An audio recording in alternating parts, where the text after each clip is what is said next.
Vivien Romain Manangou, coordonnateur du mouvement Debout pour le Congo, plaide pour une révision institutionnelle majeure visant à remettre le pays sur les rails. Au cœur de ces propositions, la suppression du Sénat.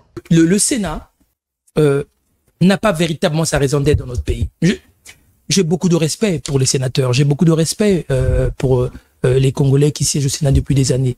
Mais je ne peux m'empêcher de constater qu'il s'agit d'une anomalie démocratique dans notre pays. Regardez ce qui se fait aujourd'hui avec les différents problèmes que nous avons rencontrés dans ce pays.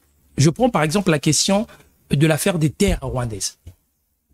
D'accord? Vous avez vu l'inertie du Parlement. C'est le peuple qui, le premier, a réagi. À tort ou à raison, mais c'est le peuple qui, le premier, a réagi.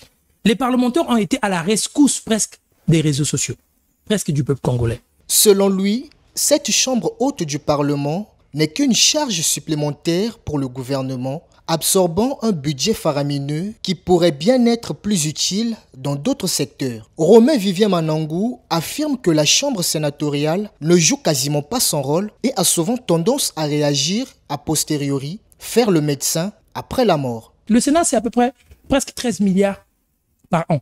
13 milliards. Imaginons ce qu'on peut faire.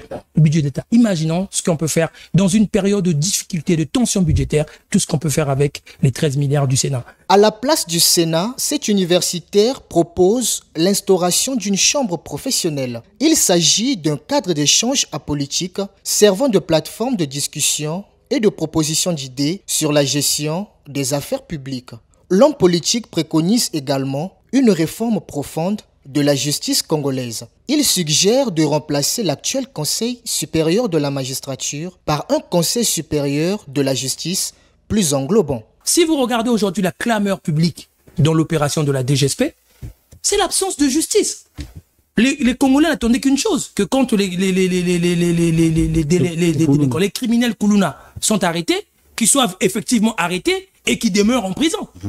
Jugés, condamnés, qui demeurent en prison. Je peux vous dire que si ces gens-là étaient condamnés sévèrement et gardés dans les prisons, aujourd'hui, vous n'aurez pas les clameurs populaires de ce qui se vit aujourd'hui. C'est l'absence de justice qui explique le désarroi des populations. En se disant, vaut mieux qu'on en finisse parce que quand on les met dans... C'est ce que les gens disent. Quand ils sont dans les commissariats, machin, on les retrouve dans la rue 24 heures après. Nous sommes dans un pays quand même où des organes de l'État ont accusé des ministres sans suite. Par ailleurs, le coordonnateur du mouvement des mécontents remet en question la configuration actuelle du gouvernement. Il souhaite la mise en place d'un gouvernement qu'il nomme un gouvernement de la salubrité publique. Vivien Romain Manangou critique la constitution actuelle, estimant que le Premier ministre n'est qu'un pion doté d'atouts juridiques, mais dépourvu d'instruments politiques. Cette situation conduit, selon lui, à l'émergence d'un monocéphalisme pratique, une seule tête de l'exécutif, en un lieu et place du bicéphalisme théorique, deux têtes, pourtant consacré par la Constitution.